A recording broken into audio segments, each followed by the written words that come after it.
ಎಲ್ರಿಗೂ ನಮಸ್ಕಾರ. ಇದು ಒಂದು ವಿಶೇಷ ಏಕಾದಶಿ. ಈ ರೀತಿಯ ಏಕಾದಶಿ ಇನ್ನು ಮುಂದೆ ಯಾವತ್ತೂ ಬರುವುದಿಲ್ಲ. ಏಕೆಂದರೆ ಈ ಏಕಾದಶಿ ರೋಹಿಣಿ ನಕ್ಷತ್ರದಲ್ಲಿ ಹಾಗೂ ಧ್ರುವಯೋಗದಲ್ಲಿ ಬಂದಿದೆ. ಈ ವಿಶೇಷ ಏಕಾದಶಿಯ ಹೆಸರು ಕಾಮಿಕ ಏಕಾದಶಿ. ಈ ವಿಶೇಷ ದಿನ ಈ ವಿಶೇಷ ಮಂತ್ರವನ್ನು ಭಕ್ತಿಯಿಂದ ಕೇಳಿದರೆ ಕಾಮಿತ ಫಲ, ಅಂದರೆ ನಾವು ಬಯಸಿದ ಫಲ ನಮಗೆ ಸಿಗುತ್ತದೆ. ಲಕ್ಷ್ಮೀದೇವಿ ನಾರಾಯಣ ದೇವರ ಜೊತೆ ಸದಾ ನಮ್ಮ ಮನೆಯಲ್ಲಿ ನೆಲೆಸುತ್ತಾರೆ. ಅಪಾರ ಧನ ಲಾಭವಾಗುತ್ತದೆ. ಮನೆಯಲ್ಲಿ ಪ್ರಸನ್ನತೆ ತುಂಬಿರುತ್ತದೆ. ಹಿಂದಿನ ಜನ್ಮದ ಪಾಪಗಳು ನಾಶವಾಗುತ್ತವೆ ಮತ್ತು ಮೋಕ್ಷ ಪ್ರಾಪ್ತಿಯಾಗುತ್ತದೆ. ಇವತ್ತು ಮಂತ್ರ ಕೇಳುವ ಮೊದಲು ದೇವರು ಭಕ್ತಿ ಮಾಡುವವರಿಗೆ ಅಥವಾ ಒಳ್ಳೆಯವರಿಗೆ ಯಾಕೆ ಕೆಟ್ಟದು ಮಾಡುತ್ತಾರೆ ಎಂದು ತಿಳಿದುಕೊಳ್ಳೋಣ. ದೇವರು ಒಳ್ಳೆಯವರಿಗೆ ಕೆಟ್ಟದು ಮಾಡುತ್ತಾರೆ ಅಂತ ತುಂಬಾ ಜನರಿಗೆ ಅನಿಸುತ್ತದೆ. ಆದರೆ ಇದು ನಿಜವಲ್ಲ. ಯಾರು ಭಕ್ತಿ ಮಾಡುವುದಿಲ್ಲವೋ ಅವರಿಗೆ ಒಳ್ಳೆಯದು ಆಗುತ್ತಿರುತ್ತದೆ. ಇದನ್ನು ನೀವು ನೋಡಿರಬಹುದು. ಹೀಗೆ ಯಾಕೆ ಆಗುತ್ತದೆ ಎಂದರೆ, ಯಾರು ಭಕ್ತಿ ಮಾಡುವುದಿಲ್ಲವೋ ಅಥವಾ ಕೆಟ್ಟವರೋ ದೇವರು ಅವರಿಗೆ ಅವರ ಪುಣ್ಯದ ಫಲವನ್ನು ಮೊದಲು ಕೊಡುತ್ತಾರೆ. ನಂತರ ಕೆಟ್ಟ ಕರ್ಮದ ಫಲಗಳನ್ನು ನರಕವಾಸದ ರೀತಿಯಲ್ಲಿ ಕೊಡುತ್ತಾರೆ. ಹಾಗಾಗಿ ಕೆಟ್ಟವರು ಭೂಮಿಯಲ್ಲಿ ಸಂತೋಷವಾಗಿ ಬದುಕಿದರೂ ಪರಲೋಕದಲ್ಲಿ ನರಕಕ್ಕೆ ಹೋಗುತ್ತಾರೆ. ಆದರೆ ಭಕ್ತಿ ಮಾಡುವವರ ಜೊತೆ ಉಲ್ಟಾ ಆಗುತ್ತದೆ. ಭಕ್ತಿ ಮಾಡುವವರು ಅಥವಾ ಒಳ್ಳೆಯವರಿಗೆ ದೇವರು ಮೊದಲು ಕೆಟ್ಟ ಕರ್ಮದ ಫಲಗಳನ್ನು ಕೊಡುತ್ತಾರೆ. ನಂತರ ಅವರಿಗೆ ಅವರ ಪುಣ್ಯ ಫಲಕ್ಕನುಗುಣವಾಗಿ ಸ್ವರ್ಗ ಅಥವಾ ವೈಕುಂಠ ಅಥವಾ ಕೈಲಾಸ ಲೋಕದಲ್ಲಿ ವಾಸಿಸುವ ಭಾಗ್ಯ ಸಿಗುತ್ತದೆ.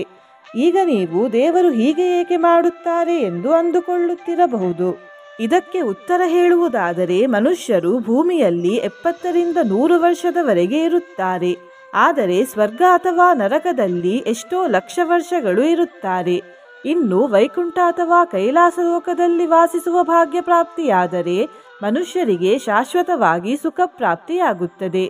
ಹಾಗಾಗಿ ಶಾಶ್ವತವಾಗಿ ಸುಖ ಪ್ರಾಪ್ತಿಯಾಗುವಷ್ಟು ಭಕ್ತಿ ಮಾಡಿ. ಭೂಮಿಯಲ್ಲಿ 70 ವರ್ಷ ಸ್ವಲ್ಪ ಕಷ್ಟವಾದರೂ ಶಾಶ್ವತವಾಗಿ ಸುಖ ಪ್ರಾಪ್ತಿಯಾಗುತ್ತದೆ. ನಿನ್ನೆ ನಾನು ಕೇಳಿದ ಪ್ರಶ್ನೆ, ಇವರಲ್ಲಿ ಯಾರು ಮಹಾಮಾಯೆ ಎಂದು. ಈ ಪ್ರಶ್ನೆಗೆ ಸರಿ ಉತ್ತರ ಡಿ, ಎಲ್ಲರೂ. ಸರಿ ಉತ್ತರ ಕೊಟ್ಟವರಲ್ಲಿ ಒಬ್ಬರ ಹೆಸರು ಉಷಾ ಸಬೀನ್ ಕಟ್ಟಿ. ಉಷಾ ಅವರೇ, ಈ ಮಂತ್ರವನ್ನು ಇವತ್ತು ಭಕ್ತಿಯಿಂದ 108 ಬಾರಿ ಕೇಳಿ ಎಂದು ಹೇಳುತ್ತಾ ಇವತ್ತಿನ ಪ್ರಶ್ನೆಯನ್ನು ನೋಡೋಣ. ಕಾಮಿಕ ಏಕಾದಶಿಯ ಬಗ್ಗೆ ಯಾವ ಪುರಾಣದಲ್ಲಿ ಹೇಳಲಾಗಿದೆ? ಎ, ಬ್ರಹ್ಮವೈವರ್ತ ಪುರಾಣದಲ್ಲಿ, ಬಿ, ಪದ್ಮ ಪುರಾಣದಲ್ಲಿ, ಸಿ, ಗರುಡ ಪುರಾಣದಲ್ಲಿ, ಡಿ, ವಿಷ್ಣು ಪುರಾಣದಲ್ಲಿ. ಈ ಪ್ರಶ್ನೆಗೆ ಸರಿ ಉತ್ತರ ಕೊಟ್ಟವರಲ್ಲಿ ಒಬ್ಬರ ಹೆಸರನ್ನು ನಾಳಿನ ವಿಡಿಯೋದಲ್ಲಿ ಹೇಳುತ್ತೇನೆ. ಬನ್ನಿ ಈಗ ಈ ಶಕ್ತಿಶಾಲಿ ಕಾಮಿಕ ಏಕಾದಶಿ ಮಂತ್ರವನ್ನು 108 ಬಾರಿ ಭಕ್ತಿಯಿಂದ ಕೇಳೋಣ. ಅದಕ್ಕಿಂತ ಮುಂಚೆ ಹರೇ ಶ್ರೀನಿವಾಸ ಎಂದು ಕಮೆಂಟ್ ಮಾಡಿ. ಚಾನಲಿಗೆ ಹೊಸಬ್ರಾಗಿದ್ದರೆ ಚಾನಲನ್ನು ಸಬ್ಸ್ಕ್ರೈಬ್ ಮಾಡಿ. ಹತ್ರ ಇರುವ ಬೆಲ್ ಬಟನ್ ಪ್ರೆಸ್ ಮಾಡಿ. ಆಲ್ ಅನ್ನೋ ಆಪ್ಷನ್ ಅನ್ನು ಸಿಲೆಕ್ಟ್ ಮಾಡಿ. ಓಂ ಶ್ರೀ ಕಲ್ಯಾಣಾದ್ಭುತ ಗಾತ್ರಾಯ ಕಾಮಿತಾರ್ಥ ಪ್ರದಾಯಿನೇ ಶ್ರೀಮದ್ ವೆಂಕಟನಾಥಾಯ ಶ್ರೀನಿವಾಸಾಯ ತೇ ನಮಃ. ಓಂ ಶ್ರೀ ಕಲ್ಯಾಣಾದ್ಭುತ ಗಾತ್ರಾಯ ಕಾಮಿತಾರ್ಥ ಪ್ರದಾಯಿನೇ ಶ್ರೀಮದ್ ವೆಂಕಟನಾಥಾಯ ಶ್ರೀನಿವಾಸಾಯ ತೇ ನಮಃ. ಓಂ ಶ್ರೀ ಕಲ್ಯಾಣಾದ್ಭುತ ಗಾತ್ರಾಯ ಕಾಮಿತಾರ್ಥ ಪ್ರದಾಯಿನೇ ಶ್ರೀಮದ್ ವೆಂಕಟನಾಥಾಯ ಶ್ರೀನಿವಾಸಾಯ ತೇ ನಮಃ. ಓಂ ಶ್ರೀ ಕಲ್ಯಾಣಾದ್ಭುತ ಗಾತ್ರಾಯ ಕಾಮಿತಾರ್ಥ ಪ್ರದಾಯಿನೇ ಶ್ರೀಮದ್ ವೆಂಕಟನಾಥಾಯ ಶ್ರೀನಿವಾಸಾಯ ತೇ ನಮಃ. ಓಂ ಶ್ರೀ ಕಲ್ಯಾಣಾದ್ಭುತ ಗಾತ್ರಾಯ ಕಾಮಿತಾರ್ಥ ಪ್ರದಾಯಿನೇ ಶ್ರೀಮದ್ ವೆಂಕಟನಾಥಾಯ ಶ್ರೀನಿವಾಸಾಯ ತೇ ನಮಃ. ಓಂ ಶ್ರೀ ಕಲ್ಯಾಣಾದ್ಭುತ ಗಾತ್ರಾಯ ಕಾಮಿತಾರ್ಥ ಪ್ರದಾಯಿನೇ ಶ್ರೀಮದ್ ವೆಂಕಟನಾಥಾಯ ಶ್ರೀನಿವಾಸಾಯ ತೇ ನಮಃ. ಓಂ ಶ್ರೀ ಕಲ್ಯಾಣಾದ್ಭುತ ಗಾತ್ರಾಯ ಕಾಮಿತಾರ್ಥ ಪ್ರದಾಯಿನೇ ಶ್ರೀಮದ್ ವೆಂಕಟನಾಥಾಯ ಶ್ರೀನಿವಾಸಾಯ ತೇ ನಮಃ. ಓಂ श्रीकल्याणाद्भुतगात्राय कामितार्थप्रदायिने श्रीमद्वेङ्कटनाथाय श्रीनिवासाय ते नमः। ॐ श्रीकल्याणाद्भुतगात्राय कामितार्थप्रदायिने श्रीमद्वेङ्कटनाथाय श्रीनिवासाय ते नमः। ॐ श्रीकल्याणाद्भुतगात्राय कामितार्थप्रदायिने श्रीमद्वेङ्कटनाथाय श्रीनिवासाय ते नमः। ॐ श्रीकल्याणाद्भुतगात्राय कामितार्थप्रदायिने श्रीमद्वेङ्कटनाथाय श्रीनिवासाय ते नमः। ॐ श्रीकल्याणाद्भुतगात्राय कामितार्थप्रदायिने श्रीमद्वेङ्कटनाथाय श्रीनिवासाय ते नमः। ॐ श्रीकल्याणाद्भुतगात्राय कामितार्थप्रदायिने श्रीमद्वेङ्कटनाथाय श्रीनिवासाय ते नमः। ॐ श्रीकल्याणाद्भुतगात्राय कामितार्थप्रदायिने श्रीमद्वेङ्कटनाथाय श्रीनिवासाय ते नमः। ॐ श्रीकल्याणाद्भुतगात्राय कामितार्थप्रदायिने श्रीमद्वेङ्कटनाथाय श्रीनिवासाय ते नमः। ॐ श्रीकल्याणाद्भुतगात्राय कामितार्थप्रदायिने श्रीमद्वेङ्कटनाथाय श्रीनिवासाय ते नमः। ॐ श्रीकल्याणाद्भुतगात्राय कामितार्थप्रदायिने श्रीमद्वेङ्कटनाथाय श्रीनिवासाय ते नमः। ॐ श्रीकल्याणाद्भुतगात्राय कामितार्थप्रदायिने श्रीमद्वेङ्कटनाथाय श्रीनिवासाय ते नमः। ॐ श्रीकल्याणाद्भुतगात्राय कामितार्थप्रदायिने श्रीमद्वेङ्कटनाथाय श्रीनिवासाय ते नमः।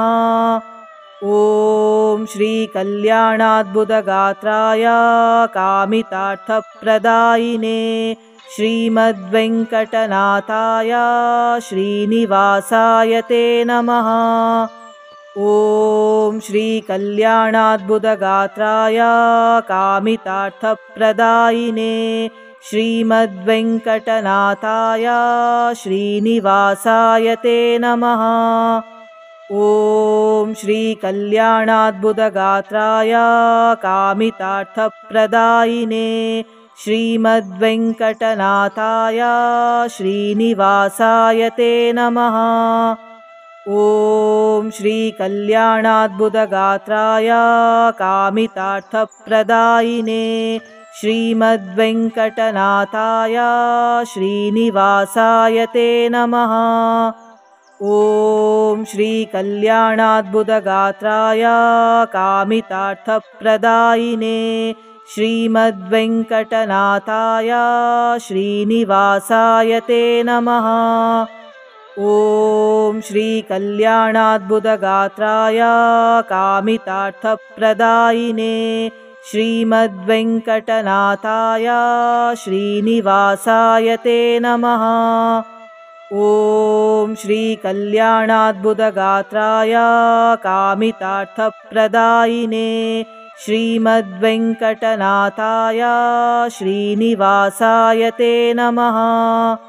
ॐ श्रीकल्याणाद्भुतगात्राय कामितार्थप्रदायिने श्रीमद्वेङ्कटनाथाय श्रीनिवासाय ते नमः।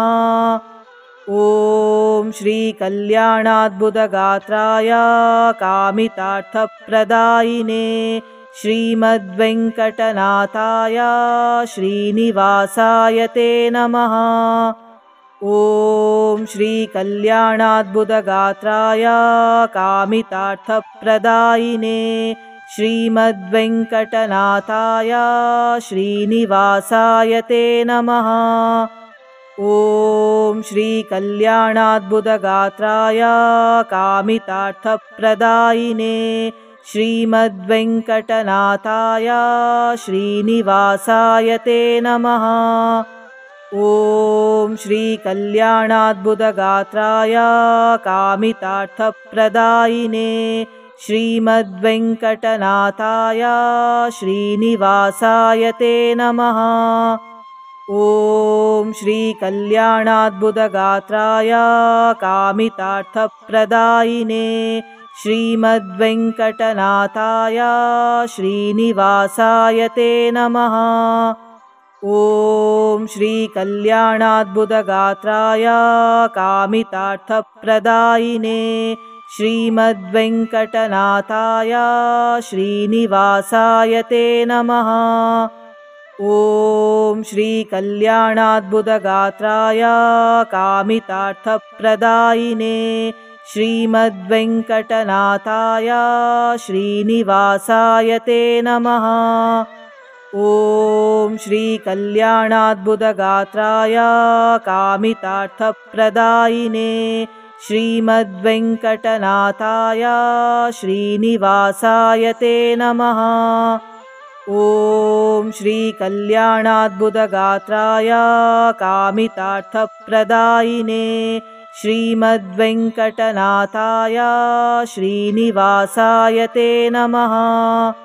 ॐ श्रीकल्याणाद्भुतगात्राय कामितार्थप्रदायिने श्रीमद्वेङ्कटनाथाय श्रीनिवासाय ते नमः। ॐ श्रीकल्याणाद्भुतगात्राय कामितार्थप्रदायिने श्रीमद्वेङ्कटनाथाय श्रीनिवासाय ते नमः। ॐ श्रीकल्याणाद्भुतगात्राय कामितार्थप्रदायिने श्रीमद्वेङ्कटनाथाय श्रीनिवासाय ते नमः। ॐ श्रीकल्याणाद्भुतगात्राय कामितार्थप्रदायिने श्रीमद्वेङ्कटनाथाय श्रीनिवासाय ते नमः। ॐ श्रीकल्याणाद्भुतगात्राय कामितार्थप्रदायिने श्रीमद्वेङ्कटनाथाय श्रीनिवासाय ते नमः। ॐ श्रीकल्याणाद्भुतगात्राय कामितार्थप्रदायिने श्रीमद्वेङ्कटनाथाय श्रीनिवासाय ते नमः। ॐ श्रीकल्याणाद्भुतगात्राय कामितार्थप्रदायिने श्रीमद्वेङ्कटनाथाय श्रीनिवासाय ते नमः। ॐ श्रीकल्याणाद्भुतगात्राय कामितार्थप्रदायिने श्रीमद्वेङ्कटनाथाय श्रीनिवासाय ते नमः। ॐ श्रीकल्याणाद्भुतगात्राय कामितार्थप्रदायिने श्रीमद्वेङ्कटनाथाय श्रीनिवासाय ते नमः। ॐ श्रीकल्याणाद्भुतगात्राय कामितार्थप्रदायिने श्रीमद्वेङ्कटनाथाय श्रीनिवासाय ते नमः। ॐ श्रीकल्याणाद्भुतगात्राय कामितार्थप्रदायिने श्रीमद्वेङ्कटनाथाय श्रीनिवासाय ते नमः। ॐ श्रीकल्याणाद्भुतगात्राय कामितार्थप्रदायिने श्रीमद्वेङ्कटनाथाय श्रीनिवासाय ते नमः। ॐ श्रीकल्याणाद्भुतगात्राय कामितार्थप्रदायिने श्रीमद्वेङ्कटनाथाय श्रीनिवासाय ते नमः। ॐ श्रीकल्याणाद्भुतगात्राय कामितार्थप्रदायिने श्रीमद्वेङ्कटनाथाय श्रीनिवासाय ते नमः। ॐ श्रीकल्याणाद्भुतगात्राय कामितार्थप्रदायिने श्रीमद्वेङ्कटनाथाय श्रीनिवासाय ते नमः। ॐ श्रीकल्याणाद्भुतगात्राय कामितार्थप्रदायिने श्रीमद्वेङ्कटनाथाय श्रीनिवासाय ते नमः। ॐ श्रीकल्याणाद्भुतगात्राय कामितार्थप्रदायिने श्रीमद्वेङ्कटनाथाय श्रीनिवासाय ते नमः। ॐ श्रीकल्याणाद्भुतगात्राय कामितार्थप्रदायिने श्रीमद्वेङ्कटनाथाय श्रीनिवासाय ते नमः। ॐ श्रीकल्याणाद्भुतगात्राय कामितार्थप्रदायिने श्रीमद्वेङ्कटनाथाय श्रीनिवासाय ते नमः। ॐ श्रीकल्याणाद्भुतगात्राय कामितार्थप्रदायिने श्रीमद्वेङ्कटनाथाय श्रीनिवासाय ते नमः। ॐ श्रीकल्याणाद्भुतगात्राय कामितार्थप्रदायिने श्रीमद्वेङ्कटनाथाय श्रीनिवासाय ते नमः। ॐ श्रीकल्याणाद्भुतगात्राय कामितार्थप्रदायिने श्रीमद्वेङ्कटनाथाय श्रीनिवासाय ते नमः। ॐ श्रीकल्याणाद्भुतगात्राय कामितार्थप्रदायिने श्रीमद्वेङ्कटनाथाय श्रीनिवासाय ते नमः। ॐ श्रीकल्याणाद्भुतगात्राय कामितार्थप्रदायिने श्रीमद्वेङ्कटनाथाय श्रीनिवासाय ते नमः। ॐ श्रीकल्याणाद्भुतगात्राय कामितार्थप्रदायिने श्रीमद्वेङ्कटनाथाय श्रीनिवासाय ते नमः। ॐ श्रीकल्याणाद्भुतगात्राय कामितार्थप्रदायिने श्रीमद्वेङ्कटनाथाय श्रीनिवासाय ते नमः। ॐ श्रीकल्याणाद्भुतगात्राय कामितार्थप्रदायिने श्रीमद्वेङ्कटनाथाय श्रीनिवासाय ते नमः। ॐ श्रीकल्याणाद्भुतगात्राय कामितार्थप्रदायिने श्रीमद्वेङ्कटनाथाय श्रीनिवासाय ते नमः। ॐ श्रीकल्याणाद्भुतगात्राय कामितार्थप्रदायिने श्रीमद्वेङ्कटनाथाय श्रीनिवासाय ते नमः। ॐ श्रीकल्याणाद्भुतगात्राय कामितार्थप्रदायिने श्रीमद्वेङ्कटनाथाय श्रीनिवासाय ते नमः। ॐ श्रीकल्याणाद्भुतगात्राय कामितार्थप्रदायिने श्रीमद्वेङ्कटनाथाय श्रीनिवासाय ते नमः। ॐ श्रीकल्याणाद्भुतगात्राय कामितार्थप्रदायिने श्रीमद्वेङ्कटनाथाय श्रीनिवासाय ते नमः। ॐ श्रीकल्याणाद्भुतगात्राय कामितार्थप्रदायिने श्रीमद्वेङ्कटनाथाय श्रीनिवासाय ते नमः। ॐ श्रीकल्याणाद्भुतगात्राय कामितार्थप्रदायिने श्रीमद्वेङ्कटनाथाय श्रीनिवासाय ते नमः। ॐ श्रीकल्याणाद्भुतगात्राय कामितार्थप्रदायिने श्रीमद्वेङ्कटनाथाय श्रीनिवासाय ते नमः।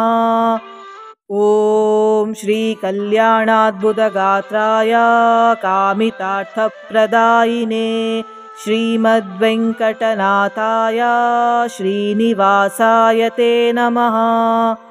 ॐ श्रीकल्याणाद्भुतगात्राय कामितार्थप्रदायिने श्रीमद्वेङ्कटनाथाय श्रीनिवासाय ते नमः। ॐ श्रीकल्याणाद्भुतगात्राय कामितार्थप्रदायिने श्रीमद्वेङ्कटनाथाय श्रीनिवासाय ते नमः। ॐ श्रीकल्याणाद्भुतगात्राय कामितार्थप्रदायिने श्रीमद्वेङ्कटनाथाय श्रीनिवासाय ते नमः।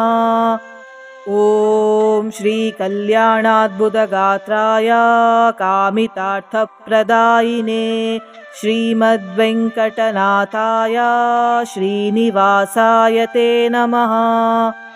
ॐ श्रीकल्याणाद्भुतगात्राय कामितार्थप्रदायिने श्रीमद्वेङ्कटनाथाय श्रीनिवासाय ते नमः।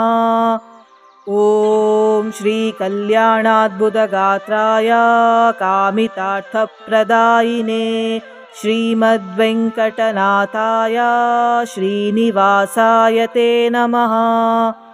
ॐ श्रीकल्याणाद्भुतगात्राय कामितार्थप्रदायिने श्रीमद्वेङ्कटनाथाय श्रीनिवासाय ते नमः। ॐ श्रीकल्याणाद्भुतगात्राय कामितार्थप्रदायिने श्रीमद्वेङ्कटनाथाय श्रीनिवासाय ते नमः। ॐ श्रीकल्याणाद्भुतगात्राय कामितार्थप्रदायिने श्रीमद्वेङ्कटनाथाय श्रीनिवासाय ते नमः। ॐ श्रीकल्याणाद्भुतगात्राय कामितार्थप्रदायिने श्रीमद्वेङ्कटनाथाय श्रीनिवासाय ते नमः। ॐ श्रीकल्याणाद्भुतगात्राय कामितार्थप्रदायिने श्रीमद्वेङ्कटनाथाय श्रीनिवासाय ते नमः। ॐ श्रीकल्याणाद्भुतगात्राय कामितार्थप्रदायिने श्रीमद्वेङ्कटनाथाय श्रीनिवासाय ते नमः। ॐ श्रीकल्याणाद्भुतगात्राय कामितार्थप्रदायिने श्रीमद्वेङ्कटनाथाय श्रीनिवासाय ते नमः। ॐ श्रीकल्याणाद्भुतगात्राय कामितार्थप्रदायिने श्रीमद्वेङ्कटनाथाय श्रीनिवासाय ते नमः। ॐ श्रीकल्याणाद्भुतगात्राय कामितार्थप्रदायिने श्रीमद्वेङ्कटनाथाय श्रीनिवासाय ते नमः। ॐ श्रीकल्याणाद्भुतगात्राय कामितार्थप्रदायिने श्रीमद्वेङ्कटनाथाय श्रीनिवासाय ते नमः। ॐ श्रीकल्याणाद्भुतगात्राय कामितार्थप्रदायिने श्रीमद्वेङ्कटनाथाय श्रीनिवासाय ते नमः। ॐ श्रीकल्याणाद्भुतगात्राय कामितार्थप्रदायिने श्रीमद्वेङ्कटनाथाय श्रीनिवासाय ते नमः। ॐ श्रीकल्याणाद्भुतगात्राय कामितार्थप्रदायिने श्रीमद्वेङ्कटनाथाय श्रीनिवासाय ते नमः। ॐ श्रीकल्याणाद्भुतगात्राय कामितार्थप्रदायिने श्रीमद्वेङ्कटनाथाय श्रीनिवासाय ते नमः। ॐ श्रीकल्याणाद्भुतगात्राय कामितार्थप्रदायिने श्रीमद्वेङ्कटनाथाय श्रीनिवासाय ते नमः। ॐ श्रीकल्याणाद्भुतगात्राय कामितार्थप्रदायिने श्रीमद्वेङ्कटनाथाय श्रीनिवासाय ते नमः।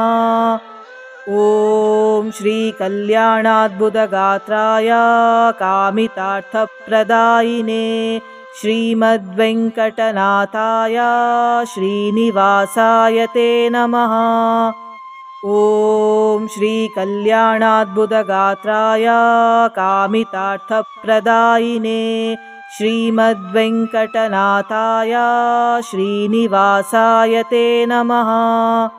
ॐ श्रीकल्याणाद्भुतगात्राय कामितार्थप्रदायिने श्रीमद्वेङ्कटनाथाय श्रीनिवासाय ते नमः। ॐ श्रीकल्याणाद्भुतगात्राय कामितार्थप्रदायिने श्रीमद्वेङ्कटनाथाय श्रीनिवासाय ते नमः। ॐ श्रीकल्याणाद्भुतगात्राय कामितार्थप्रदायिने श्रीमद्वेङ्कटनाथाय श्रीनिवासाय ते नमः।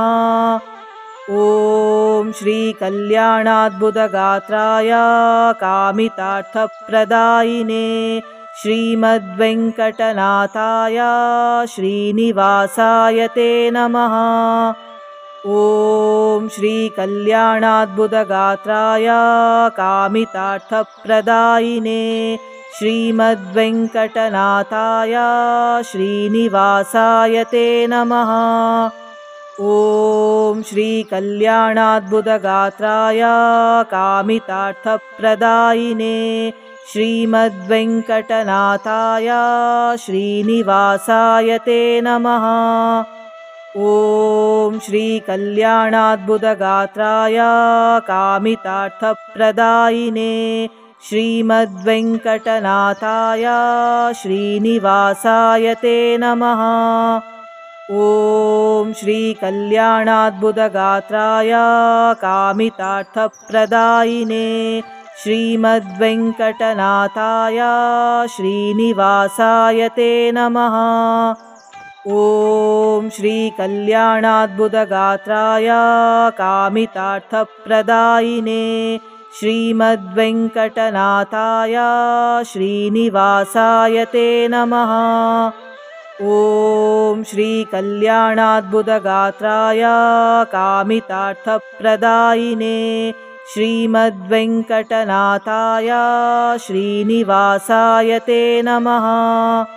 ॐ श्रीकल्याणाद्भुतगात्राय कामितार्थप्रदायिने श्रीमद्वेङ्कटनाथाय श्रीनिवासाय ते नमः। ॐ श्रीकल्याणाद्भुतगात्राय कामितार्थप्रदायिने श्रीमद्वेङ्कटनाथाय श्रीनिवासाय ते नमः।